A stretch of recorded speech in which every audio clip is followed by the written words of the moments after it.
And Nuren takes the win, weaves from side to side and takes the checkered flag. Please ignore that car, that's back marking. But here in P2 is Uckerman, who has driven like a star. Servers then will take P3. Then it should be... Oh, they are side by side. It's going to end in absolute disaster. That is a horrible crash. They have been battling and battling. Immediate red flag. They're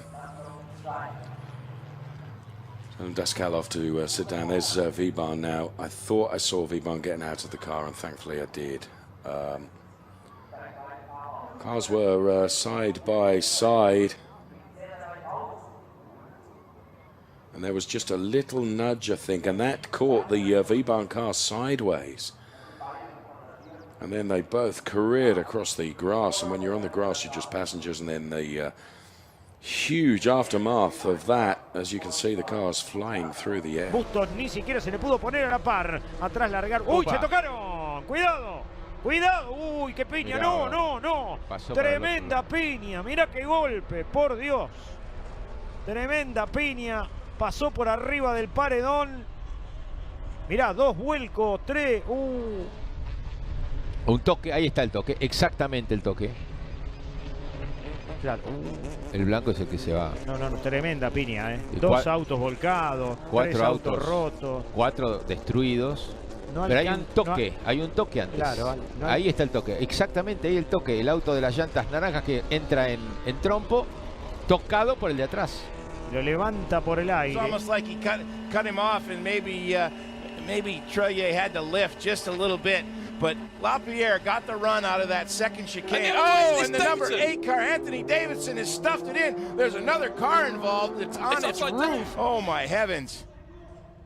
Davidson comes underneath the... Oh, my God. Davidson goes completely over, flies through the air, hard into the wall. The Ferrari goes in, flips back over backwards.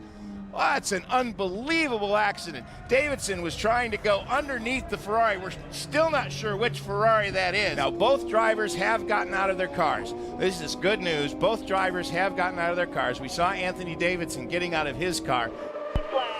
Bruno Junqueira seems to think it's a 2x2 start. Making a big move up the inside. Looks like he's by Cristiano going down into 1. What a move by Bruno Junqueira, and we have a huge accident on the front straightaway. Several cars have come together, and the track is blocked. There it is. Big accident. We saw cars flipping right in front of us as they came by.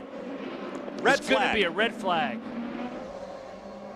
Here's another replay from our host broadcasters, Channel 10. Oh, Dominguez, the last car to arrive on the scene, scattering cars everywhere. Just a battering ram. Now look from Michael Andretti's onboard.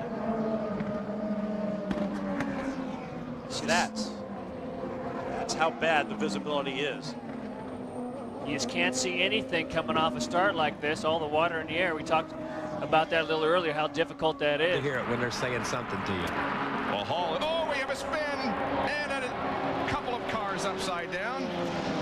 That's Hobgood. That's Jake Hobgood. I mean, Will Hobgood in 65. And the other car is 48, I believe. A.J. Frank, yes. So 2 cars upside down. One of them is still upside down. We see Jake Hobgood, Will Hobgood, I'm sorry, keep putting Will Hobgood on the outside. Oh, and 48 gets a bump from the Robert Huffman car. He spins. And now Jake Hobgood gets bumped by Scott Weaver. And both those cars just get, the air just simply flips the cars over. Just picks them up as soon as they turn. Nothing had a chance to happen. As soon as the car got sideways, it was up in the air already. Off Ben Power. John's going to try and pick him up. Down the inside they go. They go through. Oh, we've got a car off on the dirt there. Ben Power goes off. Simon Belcher hits. Oh, there's a massive rollover. That is a major shunt between Simon Belcher's car and the car that's still moving. And you can see he's pretty much unsighted there. Simon Belcher, we saw somebody go off before Simon. I don't know if Simon was unsighted with dirt. Comes back onto the track. Nick hits the back of the car, and the backs of the cars are sloped. And there goes Nick. I'm not sure how many times he goes over. Many, many times. Simon doesn't do as many rolls in 11. But Nick breaks his car up in the air. Probably actually slightly less damage to Nick's car.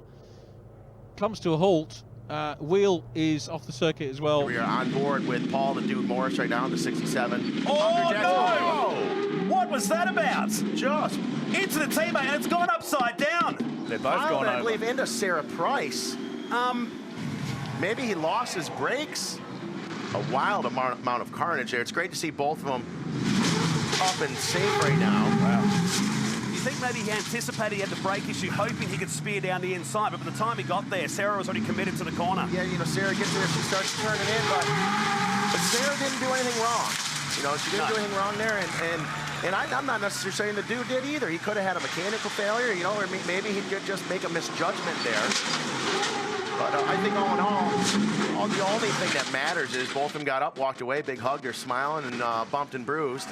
Décimo está Jose, 11 Teta Mansi, 12 Croco, Uy, 13 Alonso. mira qué golpe, volcó traverso, terrible piña de traverso, señores. Se está prendiendo fuego el auto de Lucianito Crespi, se tocó con alguno el flaco, qué piña tremenda. Bueno, a ver, Luciano está apagando el auto, a ver qué pasa con traverso. A ver, ahí está Crespi. Se toca con Walter. Uy, cuando pasaba Traverso. Volcaron los dos. Mira, qué piña la de Traverso, Tremenda la de Traverso. Tomó vuelo, le sirvió de trampolín. Venía pleno a la recta y se le aparece de golpe el auto de Lucianito. Impactó muy fuerte con el lateral y ambos coches empezaron a dar vueltas en el aire. Es tremendo la violencia con que vuelcan porque venían muy rápido en la recta. Seguramente estaban ahí por encima de los 200 km por hora. Una lástima, ninguno de los dos tuvo culpa. A Luciano se enganchó, creo que con el auto de Walter. Lo vamos a ver una vez más. Dramatically fast in the qualifying heats, breaking the lap record along the way. Rustad was also unwittingly the cause of the biggest accident of the season. Andreas Narby and Bert Brodin both went through the barriers here in this one, and you can see in replay that it was Brodin's Quattro who made the hole, and Narby and the Metro 6R4 just rolled through after him. An absolute miracle that Bert Brodin gets out and walks away from it totally uninjured. So too Andreas Narby in what looks like the wreckage of a 6R4.